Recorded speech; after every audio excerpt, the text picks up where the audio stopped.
السلام عليكم. ازيكم حبايبي؟ عاملين ايه؟ يا رب تكونوا بخير دايما. صلوا على الرسول ويلا نبدأ بسم الله. ان شاء الله نعمل مع بعض النهارده الكاتشب، والكاتشب من الاكلات الجميله اللي بنحتاجها في اكلات كتير. يلا نشوف هنعمل الكاتشب مع بعض ازاي. يلا نشوف المكونات بتاعتنا. معانا كيلو من الطماطم، غسلناها كويس جدا وسلقناها وبردناها وصفناها من القشر اللي فيها وضربناها في الخلاط، ومعلقتين كبار من النشا، نص كوبايه سكر، ربع كوبايه ميه، نص كوبايه خل، معلقتين من الصلصه، رشه فلفل اسود. عايزين الكاتشب بتاعنا سبايسي، هنحط عليه معلقه كبيره من الشطه، ومعانا نص معلقه من الثوم البودر، ومعانا معلقه صغيره من الملح. يلا نشوف هنعمل الكاتشب ازاي. هننزل بالطماطم بتاعتنا،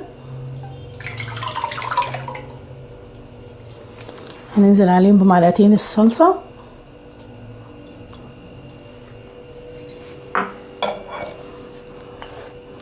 ننزل نص كوبايه السكر، نص كوبايه الخل،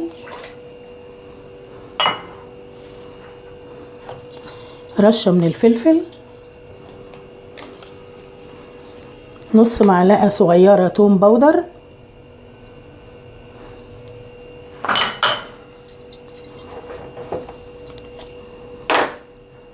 معلقه صغيره من الشطه. لو عايزاها سبايسي هتحطي ايه كمان معلقه صغيره، يبقى كده يعتبر معلقه كبيره. معلقه كبيره ومعلقتين صغيرين، معلقه صغيره من الملح. هنقلب كل المكونات مع بعض ونسيبها تتسبك. هعلي عليها النار،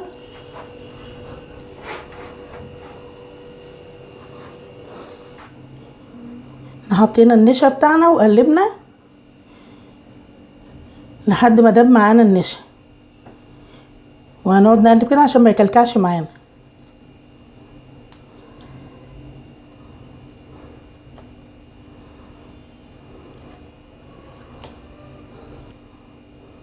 كده بقى الكاتشب بتاعنا جاهز على التقديم على طول. يا رب الفيديو يعجبكم، ولو عجبكم الفيديو اعملوا شير ولايك واشتراك في القناة لو اول مرة تشوفوها. تحياتي ليكم والسلام عليكم ورحمة الله وبركاته.